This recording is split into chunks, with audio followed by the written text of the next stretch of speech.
Esse é um podcast que ele está começando agora, que as pessoas que são entrevistadas aqui não têm briefing nenhum. Então, ele parte de uma premissa que eu descobri agora, também recentemente, gravando esses primeiros episódios. Agradeço demais a sua presença, mas não é aquele podcast que eu vou fazer uma longa apresentação, porque a gente vai falar sobre o tema que vai surgir aqui. Ele é um bate-papo extremamente orgânico, e é por isso que ele chama inteligência orgânica, para contrapor com um mundo de inteligência artificial, de automação, e para me dar um alento do fato de que ele é um podcast que parte de uma visão pessimista. Porque ao entrar no mundo digital, que é uma jornada que eu fiz, cada vez mais eu tenho dificuldade de ser otimista com o que está vindo. As dificuldades que a gente vai ter e que a gente já está tendo são muito grandes. E quando a gente fala de inteligência, quando a gente fala de pensamento crítico, quando a gente fala da capacidade das pessoas de inovar mesmo, ou de terem ainda o seu trabalho valorizado ou útil ainda, eu não vejo um horizonte otimista, positivo. Então a função do convidado aqui, será que ele tem uma função, é que será que você consegue me dar uma palavra de esperança? Bem-vinda ao Inteligência Orgânica. Obrigada. Olha que início, Pedro. Que surpresa, mas que surpresa boa. Eu acho que os grandes debates são assim mesmo, né? Tem que sair de alguma angústia, né? Tem que Esse sair. É um podcast amargurado. Ele é angustiado, assim. Ele é um grande problema. Porque eu não vejo... Eu tento, nas minhas palestras, nas minhas falas, nos meus cursos, trazer ali essa palavra de esperança. Uhum. Mas cada informação nova, cada lançamento, cada coisa que a gente vê aí me deixa mais desanimado. Então, quem sabe nesse papo aqui entre dois seres humanos a gente consiga sair mais animado ou não. E é isso aí. Eu acredito que tem muito disso. É o papo olho no olho, né? O que realmente essa interação ela acontece. Eu, por outro lado, eu sou uma pessoa otimista, mas eu me acho uma otimista responsável, tá, Pedro? Eu já vi muitas coisas, aprendi com muitos profissionais, principalmente da área de TI, que TI é um meio. Eu sei que hoje a gente tem uma disfunção muito grande acontecendo, isso é evidente, um desuso, né, de inteligência artificial, a fraude sendo utilizada de uma maneira até mesmo enaltecida por alguns órgãos, por alguns públicos, mas eu acredito que isso seja temporário. Sabe aquela criança que recebe um brinquedo novo? Uhum. Eu quero acreditar que os pontos negativos que estão acontecendo, eles sejam similares a isso, como algo novo que a gente está explorando, e aí a gente tem impactos positivos, impactos negativos, porque ao longo da nossa história, nós tivemos muitos desafios. Nós tivemos os nossos ancestrais mostram isso, né? Uhum. Então, como que foram vencidos também? Eu acredito que primeiro ponto, a gente não tem que encarar como problema, tem que encarar como desafio. Eu acredito que ameniza e te dá mais força, assim, para você inspirar outras pessoas a enxergarem o que existe de bom. Porque as transformações que valem a pena para a vida é aquelas que coletivamente trazem melhoria. Hoje, se a gente for falar, eu não vou entrar em aspectos de sustentabilidade, mas o planeta, de uma forma geral, ele será vencedor não pela competição, e sim pela colaboração. Então, todos os elementos que transitam nesse trajeto, eles vão ser importantes no aspecto colaborativo. Tem uma fala do George Carlin, que é um humorista que eu gosto bastante, que ele diz que ele acha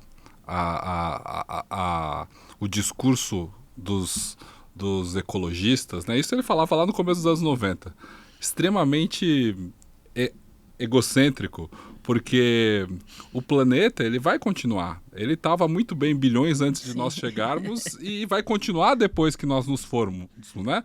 The planet will be fine. We are fucked, né? Nós estamos ferrados. O planeta vai continuar tudo bem, e realmente. Agora, essa emergência climática, o caminho que a gente está vendo cada vez mais quente, ou seja, o ser humano será que vai chegar, ele não, o ser humano vai ser extinto em algum momento, né? E ele já está sentindo hoje o que ele causou, porque assim, a gente não tem planeta B.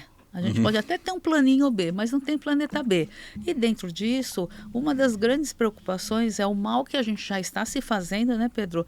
E o mal que a gente está gerando para as pessoas que a gente ama, que são nossos filhos, nossos sobrinhos, nossos netos. Olha o que a gente está deixando de herança para eles. Geralmente, né, quando se conversa, fala, eu quero deixar o melhor, eu quero que os meus filhos, os meus netos tenham aquilo que eu não tive. E como é que a gente pode ser tão incoerente quando lida com o que a gente está fazendo com o planeta?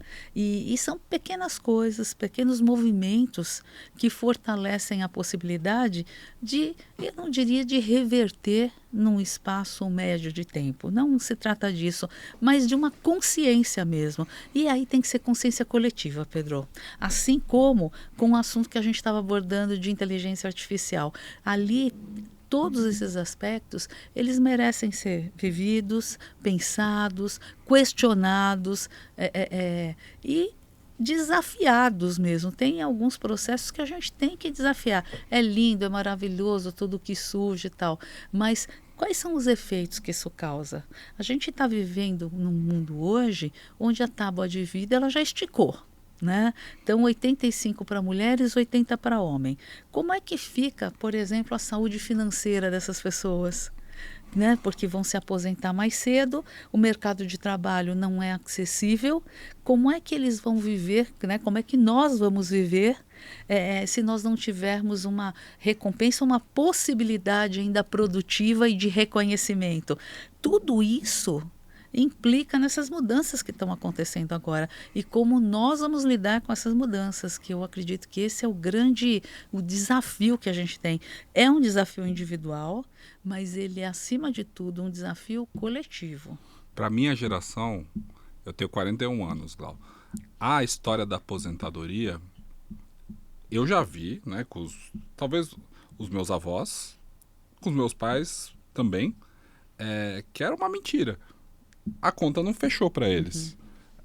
Eles chegaram na idade de se aposentar e o retorno da Previdência Social não era suficiente para bancar a vida deles. Já a próxima geração, a geração Z, parece que ela já chega no mercado de trabalho sabendo disso.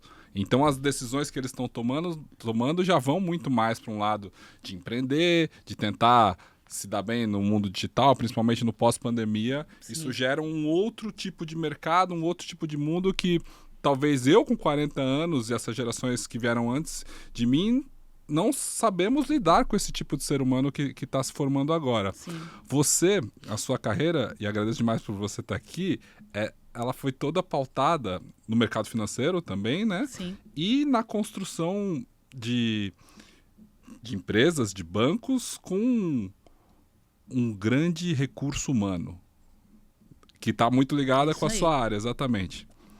Como que é esse recurso humano que não só o mercado bancário, mas todo o mercado de trabalho vai ter que enfrentar a partir de agora? E será que o recurso humano ainda vai ser tão necessário? Ou seja, você comandou organizações com quantos mil funcionários? Assim? Cheguei a ter o prazer de estar com mais de 100 mil funcionários. Mais de 100 mil funcionários? 110 mil funcionários. E é claro que, assim, sem dúvida alguma, gestão de pessoas, grande ativo da organização, forma de rentabilizar, de trazer resultados, porque a gente não está falando de uma gestão de pessoas que é aquela apenas do cuidado. É o cuidado, mas é negócio, é business. Né? Mas esse mundo faz sentido ainda? Agora, esse mundo ele está se transformando, né, Pedro? E ele está bem rápido nessa transformação. Está transformando até mesmo com as pessoas que estão entrando no mercado de trabalho, ou melhor dizendo, aquelas que estão entrando no mercado de CLT, porque muitos estão empreendendo, até mesmo para ter a sua liberdade, para ter a visão, né, de um mundo diferente do que uma empresa traz, porque as organizações, de uma forma geral, elas têm a sua disciplina, as suas regras e muitas vezes não são aceitas. Não é mais sexy, não é atraente não você é entrar atraente. no CLT. Teve uma época, Pedro, que não faz muito tempo, que o fato de você ter empresas que trabalhavam com aporte significativo em diversidade, em inclusão, em equidade, nos aspectos de sustentabilidade, eram como que uma bandeira para dizer, eu quero estar nessa empresa. Né? Eu acredito que hoje isso também tenha se transformado, porque, a bem da verdade, isso deve fazer parte de toda a organização. Se não faz, a organização está fora do jogo, porque isso já faz. Porque a grande vantagem da pluralidade é o que eu trago de diferente para a mesa, o que eu crio de diferente, o que eu posso inovar. Tem um momento em que você ter uma área de capacitação não basta. Porque você pode capacitar tecnicamente, você pode desenvolver a pessoa nos aspectos comportamentais, mas as diferenças, elas vão fazer toda a trajetória ter um significado maior ou menor. O que eu quero dizer com isso, Pedro? Que se nós colocarmos numa sala todos com uma faixa etária de 41 anos como a sua, que tiveram uma formação similar, que vem de uma origem similar, uma classe social, uma religião, pode até ter aquela coisa de que, nossa, eu adoro trabalhar com o Pedro, porque a gente se olha, ele já sabe o que eu quero e eu já sei o que ele quer. Ok, é uma vantagem, mas isso é muito pouco hoje.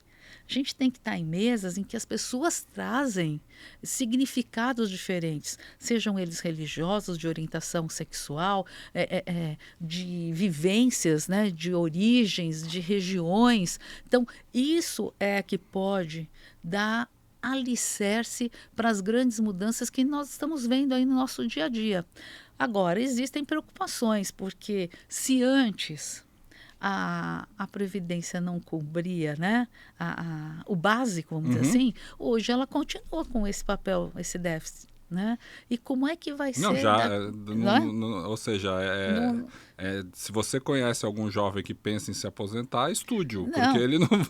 ele não está Exato. totalmente alienado da realidade. Então, assim, é uma preocupação, e tem outra também que a nossa sociedade, na verdade, traz, que também é uma preocupação, Pedro, principalmente para as mulheres. Porque o que acontece com a longevidade, a mulher, por vezes, ela não tem um recurso financeiro para essa longevidade. Né? E, geralmente, entenda bem, não estou falando que isso é regra, mas, geralmente, a mulher tem a responsabilidade de cuidar se os pais ficarem doentes, se o sogro e a sogra, se o filho e se o marido ficar doente. Ainda culturalmente, cabe à mulher esse tipo de cuidado. E aí, se ela está no mercado, ela sai do mercado para fazer algo que é extremamente significativo, porém sem remuneração. Então, é mais uma frente familiar que deixa de ter uma remuneração, um ganho, para essa saúde financeira. Então, tem muitos fatores que estão acontecendo e eles estão vindo de uma forma muito clara, só que por vezes a gente não está valorizando isso. Como é que acontece? Qual é o planejamento que a gente tem que ter para a nossa vida? Se é que a gente pode chamar de planejamento, mas como é que eu estou seguindo? Como é que eu estou guiando? Porque eu não sei, mas para mim, eu, quando fiz a minha faculdade, Pedro, eu também não sabia, assim como as minhas sobrinhas, o que eu queria. Também não sabia. Mas eu sabia que, acabando o ensino médio, eu teria que estar numa faculdade. Para mim, isso era básico. Né? Hoje em dia não Hoje mais. não é mais. Não, eu vou pensar, eu vou ver, eu quero ir para os Estados Unidos para fazer um curso. Mesmo que a pessoa não tenha um capital para isso, não, eu me viro. Ela vai dar um jeito, ela vai fazer alguma coisa na internet, exatamente. Ela vai entrar nessa economia do creator, que hoje quem é mais velho enxerga com uma certa precarização. Ou mas até mesmo aspectos voluntariados que os jovens eles ou então ela vai dar aula de qualquer coisa, vai ensinar o que sabe na internet, isso possibilita. É muito diferente, porque assim, é claro que são padrões. Para que a gente tomasse essa atitude no passado, você tinha que pensar, você tinha que ter autorização dos pais, tinha que ter uma situação onde você vai ficar, quem vai ser a sua família que vai receber, né? Aquela coisa. Hoje já também isso está diferente. E a necessidade, a vontade desses jovens, ela é muito grande por conhecer. Né? E o que eu vejo aqui, Pedro, até mesmo pela minha experiência, uma das coisas, um dos pontos que mudou, mas que foi gradativamente dando recado era na importância e no poder da comunicação. Eu cada vez mais fico assim, boquiaberta, como a comunicação ela tem um papel tão importante e por vezes nós não valorizamos. Uhum. E a comunicação que eu digo não é o que a gente está falando. É o que você está absorvendo daquilo que eu estou falando. Não é proibir de levar celular para dentro da sala. É eu ter uma aula mais legal ao ponto do celular, entendeu? Eu não quero competir com ele. Eu quero que você olhe para mim e seja tão bacana que você não vai querer ver o celular. Coisas que nós precisamos realmente ter uma reformulação, né? Muitos professores, muitas pessoas acadêmicas têm feito isso de uma maneira brilhante, sendo mais criativos, levando essa matéria de uma forma mais agradável para as pessoas, porque isso faz a diferença quando a gente trata hoje do aspecto de conhecimento, que é um diferencial também para quando a gente aplica. Eu vivi com muita clareza e por muito tempo as pessoas que viviam num determinado departamento e ali faziam a sua carreira, Uhum. né? Então, entrou, parece que só tem aquele departamento para seguir. Hoje, as pessoas estão, na verdade, navegando lateralidades de uma maneira muito significativa e ampliando os seus conhecimentos, né? Mas, Gal, você acha que isso tem longo prazo? Você acha que a gente vai ver no longo prazo empresas com 100 mil colaboradores? Acredito que não, Pedro. Porque o que a gente vê do mundo, não do que vem da tecnologia, mas que absorve tudo, é que o futuro são os unicórnios com 10 funcionários, né? As empresas que valem bilhões são por 3 pessoas, assim. E quem serão essas pessoas? Isso só vai aumentar a diferença social do mundo, assim? Eu não vejo que seja possível nós termos tantas empresas como nós já tivemos, principalmente no Brasil, com mais de 100 mil funcionários. É um ponto, assim, principalmente presencial. Claro, e nesse mundo que você vive hoje, eu acho que dos conselhos, das pessoas que olham tendências, né, mentorias, o que está sendo conversado Tá. lá? São preocupações, né, Pedro? Preocupações porque o mercado de trabalho ele já não é tão acessível após os 50 anos. Então, a gente tem feito alguns programas para que as pessoas e os profissionais se atualizem, porque um dos pontos que nós identificamos com muita clareza é que a falta de atualização, a falta de um letramento digital, a falta de um letramento, às vezes, até emocional, é que faz a diferença.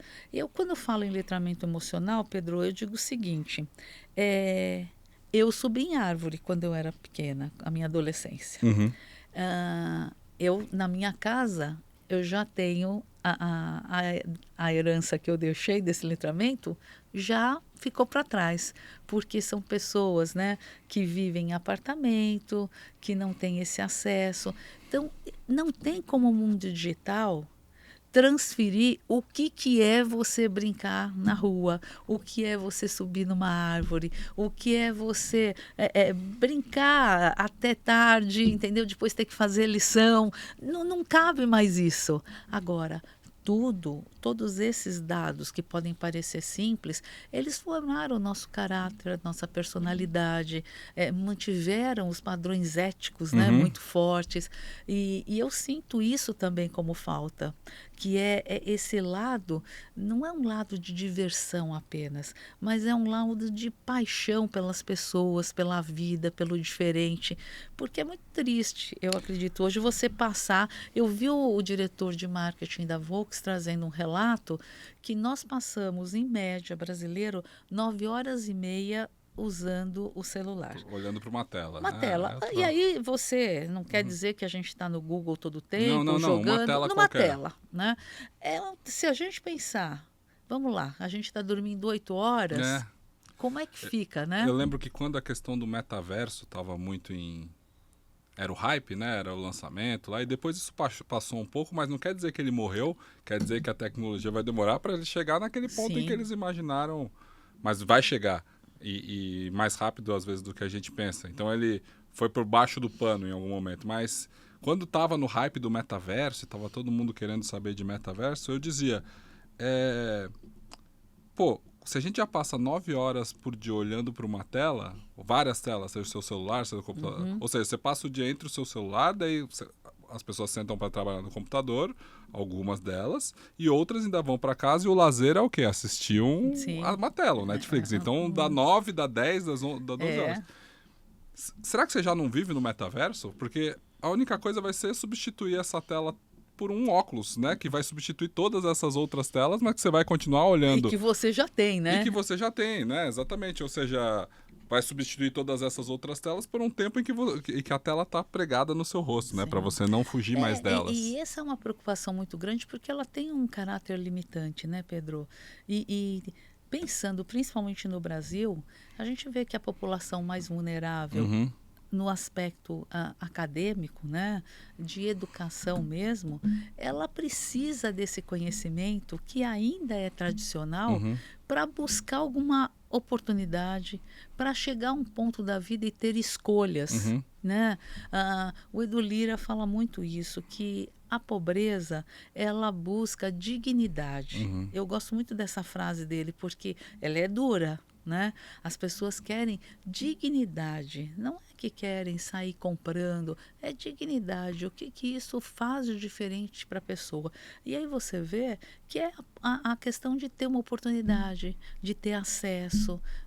E sem educação, Pedro, isso é muito difícil. Quando você estava lá no Bradesco, Lau, e vocês tiveram a ideia para uma universidade corporativa, que é a Unibrad, né? Que a gente já, inclusive, se conheceu, deu prestando serviço para esse departamento lá.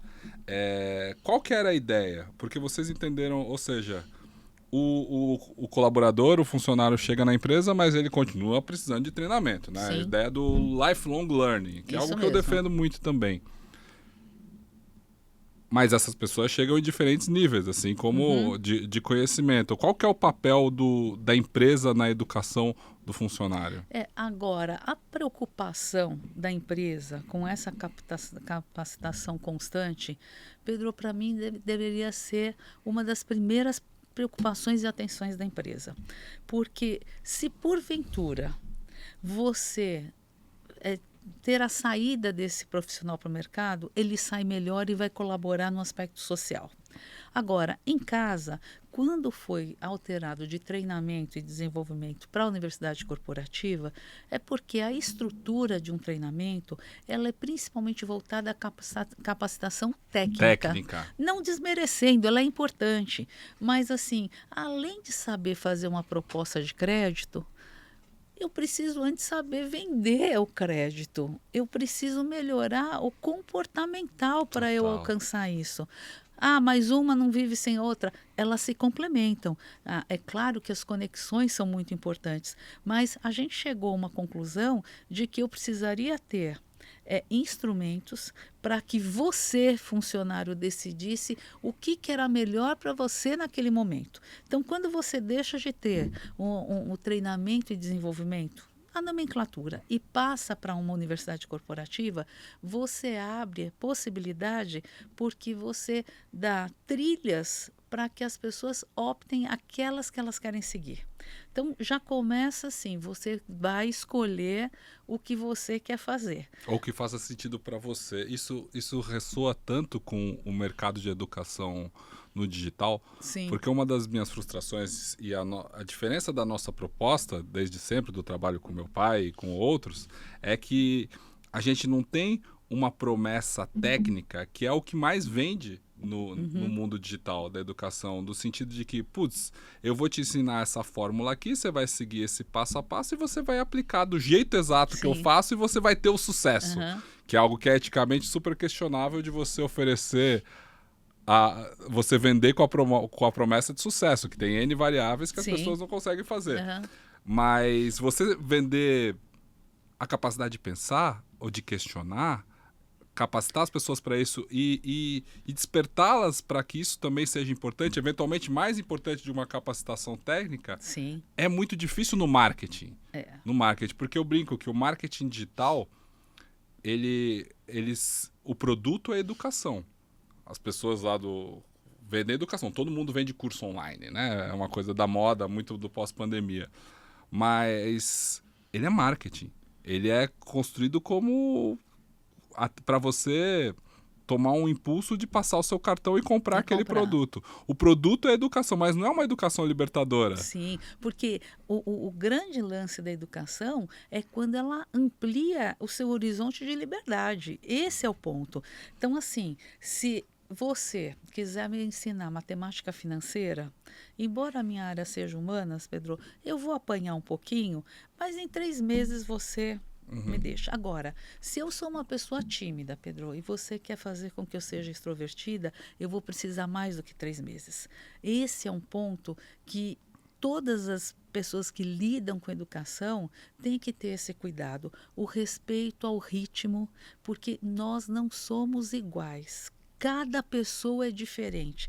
Quando a gente coloca todo mundo como, não, eles precisam disso, não, é muito perigoso, porque nós estamos em patamar diferentes, em estágios diferentes, em interesses diferentes.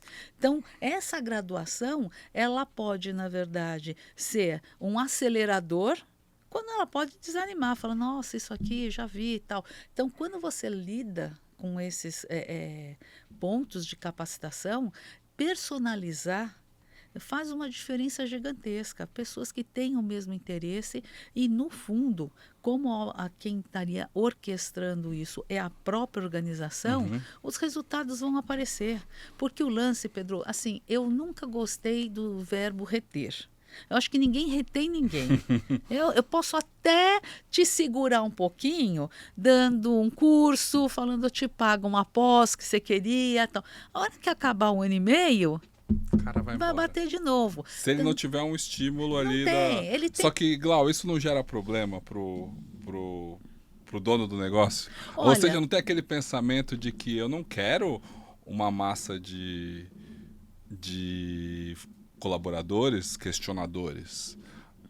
O mesmo vale para um governo, né? A educação bancária, como diria Paulo Freire, ela serve um propósito, né? Que é você capacitar com um acordo para formar mão de obra. O que importa é a mão, né? Na obra, não o cérebro. Se você forma o cidadão com pensamento crítico, ele vai começar a questionar, ele vai fazer greve, ele vai... E você sabe, Pedro, que na experiência que eu tive, é claro que esse movimento foi alcançado, e ainda bem que foi alcançado, porque esse era o propósito. Agora, eu te digo com muita segurança, isso fez muito bem à organização, aos funcionários, inclusive ao comando sindical. Olha que legal. Que você começa a ter algumas discussões com mais propriedade, com repertório diferente, com amplitude, vendo que ninguém é contra ninguém. Ninguém dá trabalho? É claro que dá, Pedro. Tem que se dedicar, tem que entender e tem que ter uma situação de, como a gente usa muito a palavra empatia, não é empatia eu e você, é uma empatia multifocal, porque você tem que olhar todos os ângulos e ver porque o sindicato está defendendo o que o funcionário, o que seria melhor para o funcionário. A empresa quer o que é melhor. Como é que a gente faz com que esse quebra-cabeça se encaixe naturalmente? O que acontece é que, às vezes, assim, quando criança, a gente pega uma peça que a gente acha que é e a gente fica forçando. Quem já não fez isso? Você fica... Tentando encaixar dá até um soquinho, né? A estrela no quadrado. Exato, ali. Dá até um soquinho e ainda fala, ai, ficou bom. Quando a gente faz isso, pode até por um determinado ponto as coisas acontecerem dessa maneira e seguir sem problema. Mas a peça vai estar errada. Então, conforme você vai acertando esse tabuleiro, você vai tendo chance de enxergar outras possibilidades. Ô, Glau, mas essa visão não é...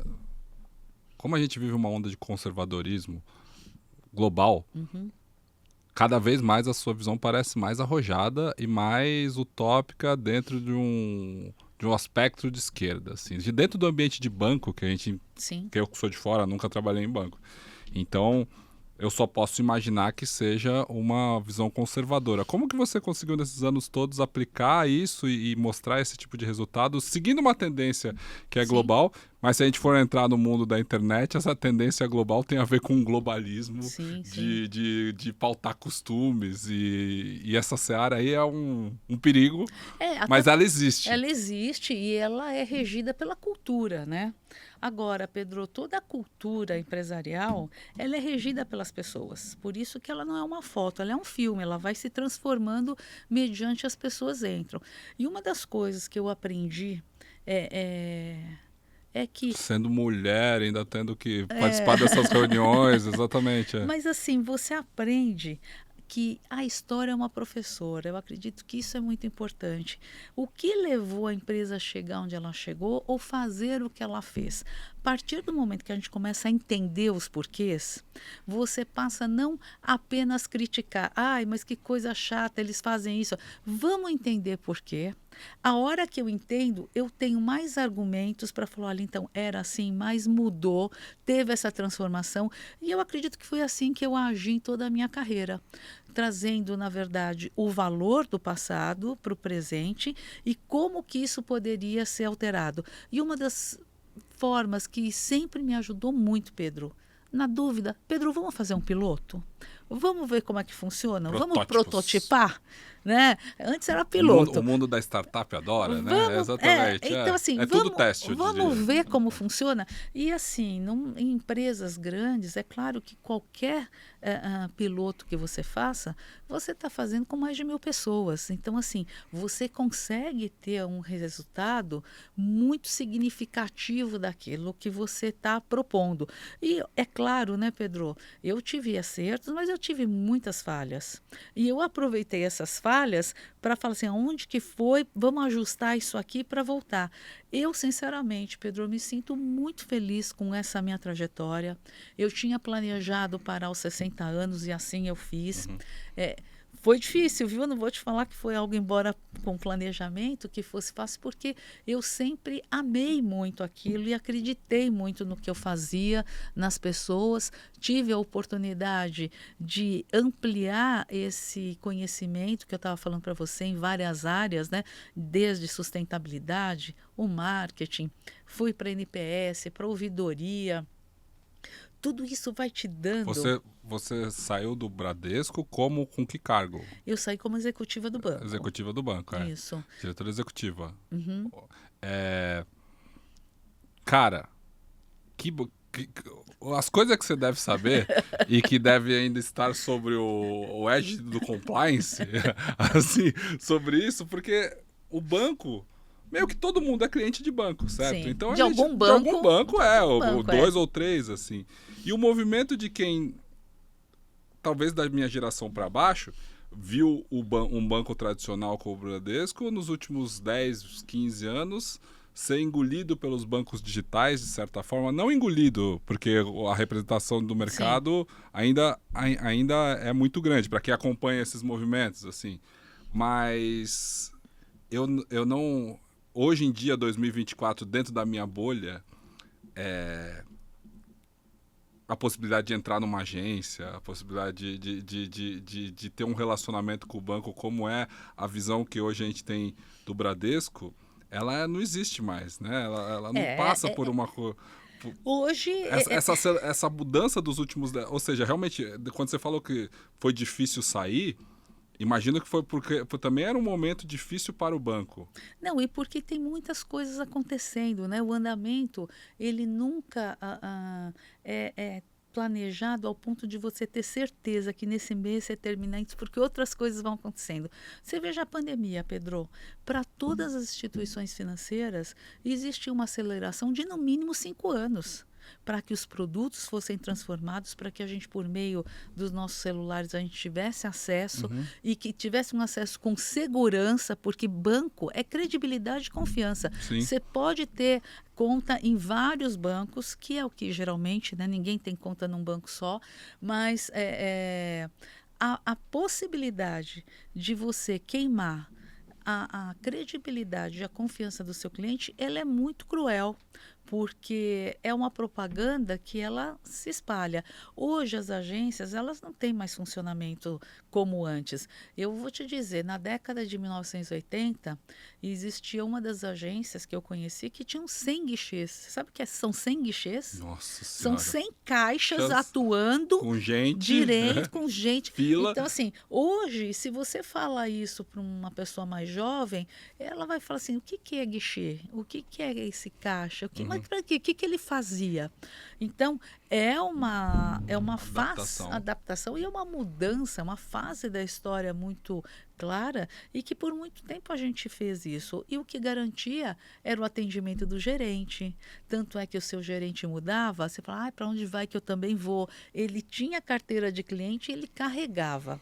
Depois a carteira de cliente ficou do banco, porque mudava o gerente como muda hoje, e as agências de uma forma geral. Depois o gerente começou a irritar, porque ele virava um ponto de vendas também dos serviços do banco. Ele precisava ele precisava bater a meta isso, dele, né? os serviços, e aí já começou a incomodar, pelo menos gente da minha geração. Assim. Então, são situações que no passado eram mais administráveis, né? Talvez hoje elas incomodem um pouco mais, mas aí precisa de ajuste. E porque meta, Pedro, a gente tem em qualquer lugar. Em qualquer lugar que a gente vai, até de vida, você tem que ter meta, né? Então, eu não vejo a meta como o ponto, mas eu vejo sim como é que você lida com a cobrança dessa meta. Isso faz toda a diferença, porque você pode estar lá como um auxiliador. Vamos lá, isso acontece de uma forma inspiracional e aí entra o humano, aí não tem máquina que faça isso. Aí é humano mesmo, as facilidades que você tem. Eu lembro que há pouco tempo, para você abrir uma conta, você assinava 8 vias. Né? Então, é uma coisa que hoje você faz pelo site, pelo seu celular, pelo aplicativo e tudo mais. Então, são mudanças importantes. Agora, cada banco tem a sua natureza. Você estava falando do Bradesco. O Bradesco, ele tem uma população ativa que conta com o Bradesco, que são pessoas que ainda frequentam. Claro. São pessoas, são aquela coisa dos 50 a mais. Que ainda frequentam, que gostam de ir na agência, que gostam de ter um atendimento personalizado, que por vezes não têm acesso a aplicativos. Então, existe também um cenário que eu assumo aqui para você, que é diferente dos concorrentes. Né? Ele tem uma diferença. Alguém tem que abraçar esse E essa é uma mercado. População que, até mesmo pela cultura do banco, eu acredito que jamais vai ser abandonada, porque existe um compromisso que vem desde a fundação do banco. E isso é lindo, sabe, Pedro? Pode parecer romantismo, mas é lindo porque você vê que existe um cuidado para com essas pessoas. Assim como existe a Fundação Bradesco, que eu acredito que seja algo incrível, um exemplo para muitas empresas e organizações para estimular e ampliar, né, a formação das pessoas. Então tem muitas coisas boas. Que é para os filhos dos colaboradores? Na cidade em Osasco, sim. Né? Na cidade de São Paulo a gente tem uma mais próxima também, mas que já não é para funcionários da Cidade de Deus. As demais são todas para a população vulnerável. Esse é o grande ponto. Então, assim, você não participa se você tiver uma condição financeira que te permite ter outras frentes. Então, você faz com que, como a gente conversou no começo, que a educação chegue e ela possa, na verdade, transformar vidas. A parte da responsabilidade social é algo que acabou entrando em legislação e acabou sendo uma parte importante dessas grandes empresas, né? Dos grandes bancos, pautado em lucros muito altos também, né? Isso não é um demérito, mas é difícil para as pessoas entenderem esse retorno como algo equiparável. A maioria da população acredita que o banco ele só visa lucro. Que o banco é o inimigo. Agora, o dinheiro tem custo, né? A gente tem que entender que o dinheiro tem custo. Agora, tem muitas outras coisas que são feitas em prol da população que faz uma diferença e que por vezes não é nem percebida. Principalmente a parte, não, com a SOS Mata Atlântica, os bancos têm um papel extremamente fundamental. O crédito, o empreendedorismo só existe a partir do crédito. O crédito é o que realiza os seus sonhos, né? Porque assim, não, mas ali ele cobra um juro absurdo do cartão. O cartão tem que ser usado de uma forma extremamente gerenciada. Essa é a regra do jogo. Educação financeira. Educação financeira. A gente cai de novo em educação. Então, assim, mas não caia nos juros. Né? O crédito, ele já está delineado para que você realize seu sonho, o sonho da casa própria, de um carro ou de um curso que você queira fazer. Então, assim, tudo bem administrado e entendido, Pedro, tem resultado. Agora, o que acontece é que muitas vezes isso é distorcido. Né? Não existe empresa que hoje atue sem visar resultado, sem visar lucro. Agora, esse formato, por vezes, quando ele fica oculto, né, não é compartilhado, fica mais difícil de entender. Eu acho que para todo mundo que acompanhou e viveu a crise de 2008 lá, né, que aqui chegou como uma marolinha, mas depois a gente viveu toda a década passada. Aquele momento lá em que governos salvaram bancos como narrativa e não salvaram, né, a população, como narrativa, acho que deu força a um discurso que criou muito dessa visão do banco como inimigo. E uma coisa é certa, não existe uma sociedade sem instituição financeira. Sim. Ela faz com que exista um movimento na economia do país.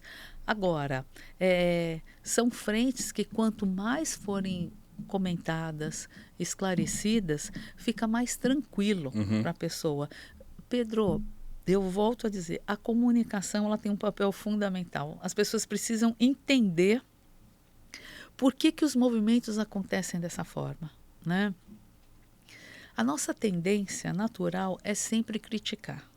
Naturalmente, né? Na dúvida você critica. Quando o grande, né, aprendizado é a gente ir lá, saber como que é, olhar o outro lado, por que falou isso, o que aconteceu. Isso dá um pouco mais de trabalho. Mas é assim que você vai tirando esses nós. Porque eles ficam grandes, eles se fortalecem. E tem uma coisa, você estava falando de grandes populações organizacionais. Quando você faz algo para esses 100 mil funcionários, vamos dizer assim, você não está atingindo eles, você está atingindo a família de 100 mil pessoas. Isso eu vi muito trabalhando no Bradesco. É impressionante. As famílias deles estão lá dentro, na verdade. Elas entendem, elas conhecem, elas vivem Osasco, aquilo. Osasco existe por conta da Cidade de Deus ali também, de certa forma. Exatamente. Né? Então, você está inspirando ou não a família dessas pessoas, porque ela está levando o exemplo, social. Ela está levando o que ela está sentindo, o que ela está aprendendo, a cultura. Então, assim, isso é gerador de uma mudança social e de um impacto positivo ou negativo. Agora o meu papel como pessimista do podcast, e nem é o papel que eu quero, de dúvidas que eu tenho mesmo, porque a gente caminha para o lado ao contrário da educação financeira, Glau, a gente vê o tamanho que as apostas, a legalização disso chegou, como isso tem sido tratado, como isso vem ocupando a parte da carteira da economia de todo o brasileiro de baixa ou alta renda, assim, ou seja, esse câncer que acabaram liberando para a nossa população. E acho que isso ameaça todo o país, ameaça as nossas contas. Qual que é o próximo passo disso? O que você acha que pode ser feito? Porque assim, a comunicação e a educação são os caminhos que a gente acredita, tudo bem. Sim. Mas é suficiente? Nesse sentido, principalmente que você falou, e até mesmo nesse que a gente está falando da educação, existe a necessidade de os órgãos governamentais reformularem, né, alguns processos, trazerem luz para algumas necessidades e, sinceramente, todo esse processo que está acontecendo, você sabe que ele está gerando muitas destruições, né? Destruição de família, de relações, está gerando o desemprego. Total. Porque e o maior mal que ele traz é a saúde mental e emocional, que ficam completamente abalados.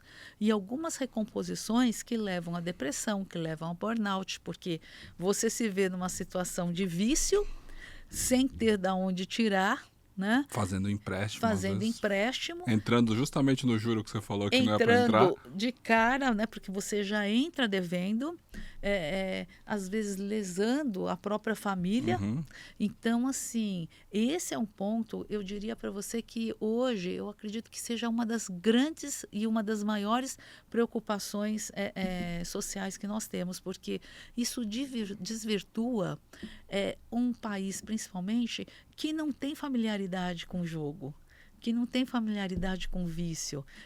E isso corrompe, na verdade... Será que não tem? Toda será que a não será que não está no nosso DNA português carioca, lá do jogo do bicho? Eu fico pensando um pouco isso, então, sabe? mas por que o jogo do bicho ele não proliferou como esses que a gente tem hoje, né? Como é que... Porque não tinha internet, não tinha rede social. Mas hoje tem. Não tinha um influenciador falando aqui, agora, ó, o jogo do tigrinho, sei lá agora, o que. eu vou te dizer uma coisa, Pedro, e assim, como o podcast é para isso... Pra gente chorar e se abraçar junto. Pra gente, na verdade, colocar... eu acredito que o governo tem um papel extremamente fundamental nas punições e proibições, né? Então, por exemplo, quando eu vejo que no campo de futebol um próprio jornalista sinaliza o que está lá na propaganda, que é uma agência de acompanhantes... cara. Então, é que uma loucura, coisa que né? você fala assim, espera um pouquinho, para tudo. Como é que isso é permissível? Como é que isso acontece? Então, assim, não tem punição. Isso fica solto. E aí, se você vai entrar, e essa reportagem tá para quem quiser ver, ele entra nesse site, tá lá o valor das acompanhantes. Não, tem o vídeo como se fosse um cardápio humano mesmo. Então, é uma coisa que você vê, não é só o jogo. A gente tem esse outro lado, e conforme aumenta a criminalidade, você vê que a punição, né, a disciplina, ela fica perdida, né? E não é extremamente antagônico ou esquizofrênico que a gente viva numa sociedade em que isso está passando na televisão e ainda se choque? Porque uma das coisas mais comuns na internet é a gente ver vídeos dos anos 90, da banheira do Gugu, ou dos programas, né? Que a gente fica escandalizado, né? Como que isso acontecia, das piadas dos Trapalhões, né? Que hoje a gente sente repulsa, aquilo não faz o menor sentido, né? Dentro desse contexto. Então a gente caminhou, para uma sociedade que, na teoria, é mais conservadora, mais ligada aí à questão até evangélica, né? Esses movimentos que crescem absurdamente, ao mesmo tempo em que tem esse programa, tem a aposta e tem a prostituição. Exatamente. Na propaganda. Ou seja, como que essas pessoas... Como que isso não indigna? Não é meio esquizofrênico? Não, isso aí é uma coisa que, assim, a população tinha que realmente se posicionar e cobrar, porque isso está fora dos padrões sociais. E aí você não acha, por exemplo, ainda falando desse movimento conservador, o fato da gente ter promovido, e você está na liderança também disso, programas inclusivos, falar mais de diversidade, de ESG... Isso acabou gerando uma geração que fala, peraí, também não. Ou seja, acaba gerando o outro lado do pêndulo. Porque assim, Pedro, você usou uma palavrinha que ela é um desafio, né? Que é saber dizer não. Então, assim, muitas vezes a gente não fala não para as coisas. Eu assumo para você que, assim, eu não assisto futebol com frequência, né? Então, e mesmo quando eu assisti, aquilo jamais me chamaria atenção. O que é aquele símbolo? Mas para quem frequenta e crianças, aquilo chamaria. Agora, tem que saber falar não. existe toda uma frente aí financeira, né, de patrocínios, a gente sabe, mas toda vez que a gente se manifesta e a gente fala não, a gente está falando sim para as coisas que nós acreditamos. Então, eu particularmente penso que a população também tem um papel de se posicionar com mais frequência, com mais veemência. A gente vai deixando. Você sabe que muitas vezes vai falar, lá nos Estados Unidos você até faz uma compra, depois de não sei quantos dias você vai lá só com a notinha e troca. Porque o consumidor é percebido de uma forma diferente. Agora, eu pergunto, nós como consumidores, nós nos respeitamos? Ou a gente liga e fala assim, vai demorar tanto para atender que eu não vou nem reclamar. E assim passa. Os americanos, eles tiveram um período onde eles se posicionaram para conseguir esse atendimento hoje, né? Então, isso que eu penso muito, como é que nós, enquanto população percebemos, né, essas situações e a gente não se coloca? Porque às vezes não adianta só imputar a responsabilidade do governo.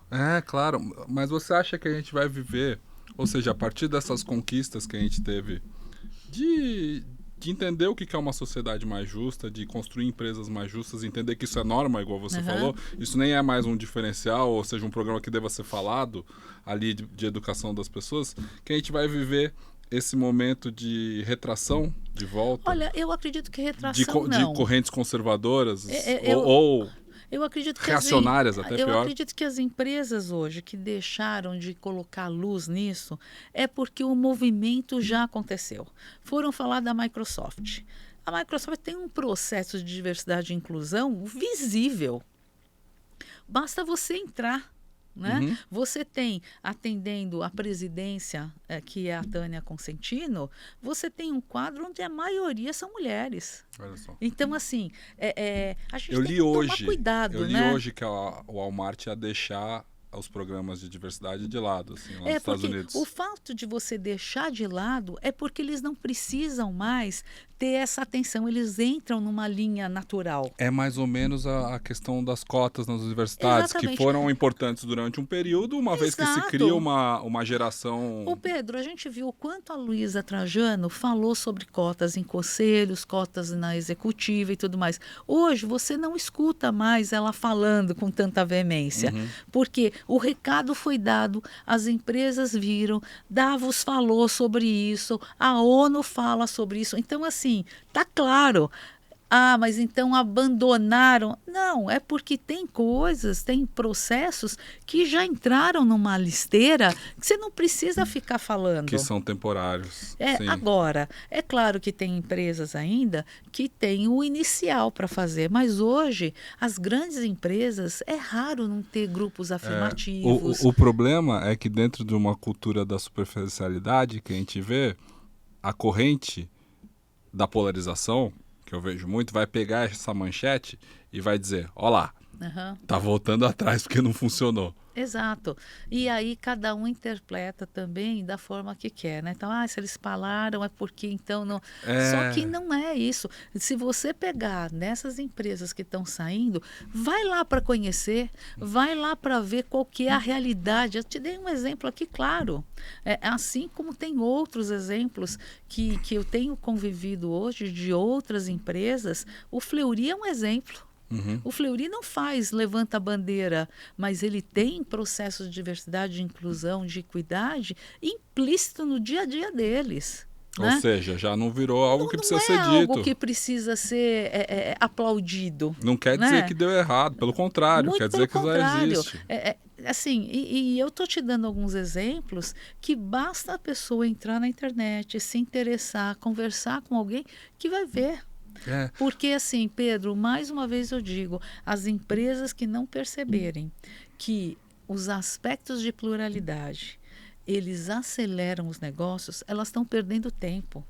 O pensar diferente, ele traz resultados. Esse é o ponto. Se você só convive com gente que pensa igual você vai ser pior. Vai ter até uma hora que vai ser suplantado, porque quando você está com essa pluralidade, um está pensando no hoje, outro está pensando no agora, enquanto alguns já estão pensando daqui 5 anos, 4 anos, o que isso pode gerar. Glau, viralizou recentemente um dono, né, um CEO de uma empresa de educação no digital que mentora, inclusive, pequenos empresários, que dizia: Deus me livre uma mulher CEO.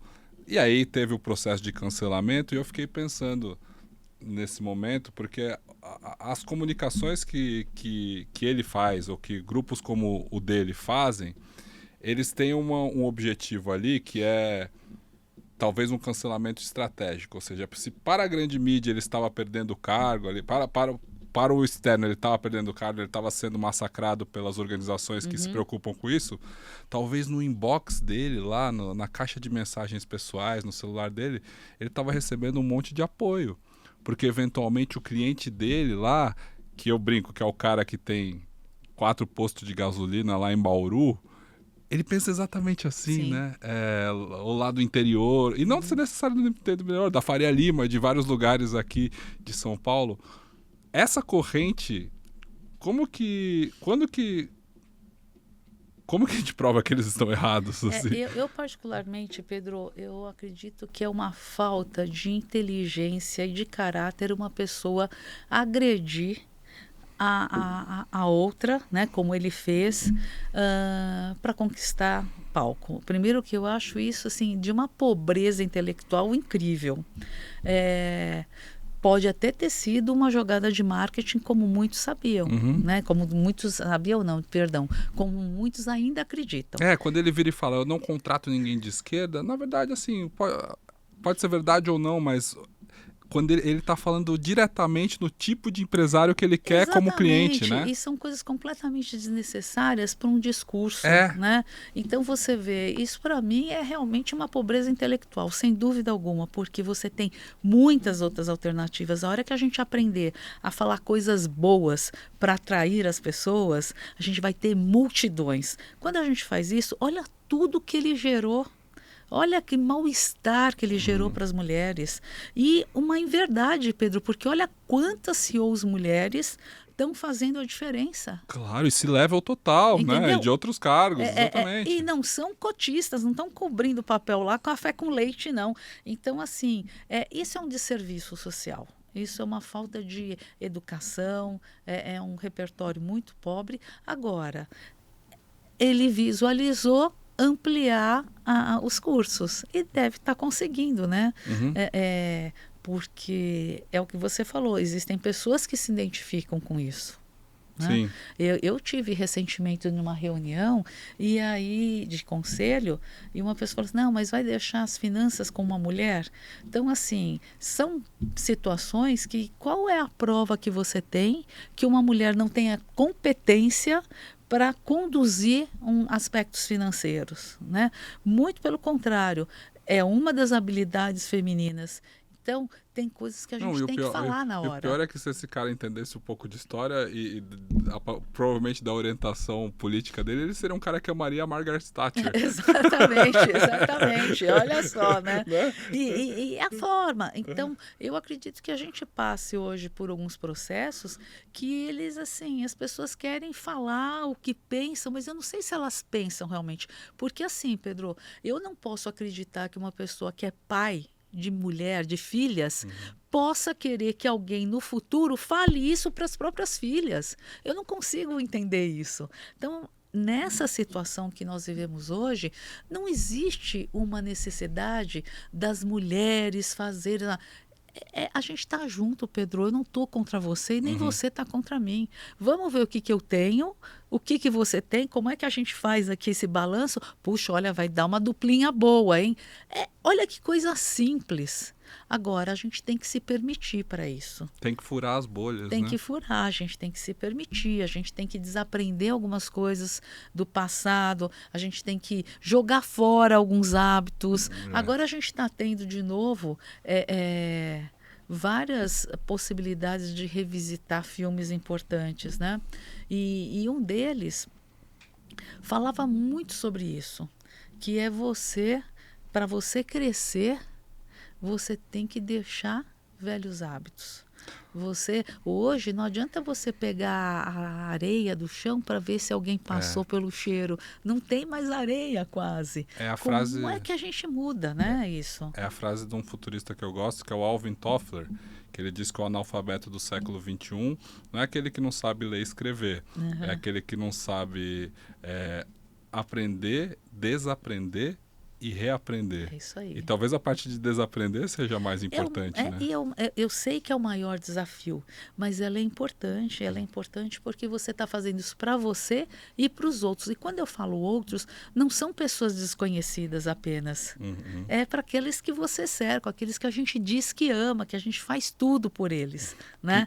Então, esses são algumas situações que eu percebo que não se parou para pensar. Né? Quando você fala, realmente conta uma classe, você está falando de algo que você desconhece. Ampliando divisões, né? Que a gente precisa tanto de um discurso de união.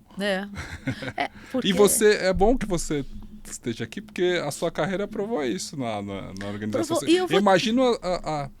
Eu imagino as dificuldades que você tenha tido para implantar uma Unibrad ou um pensamento de inclusão e de diversidade dentro das diversas correntes. Olha, Pedro, eu vou te dizer uma coisa. Para mim, até mesmo pela minha circunstância familiar muito presente, né?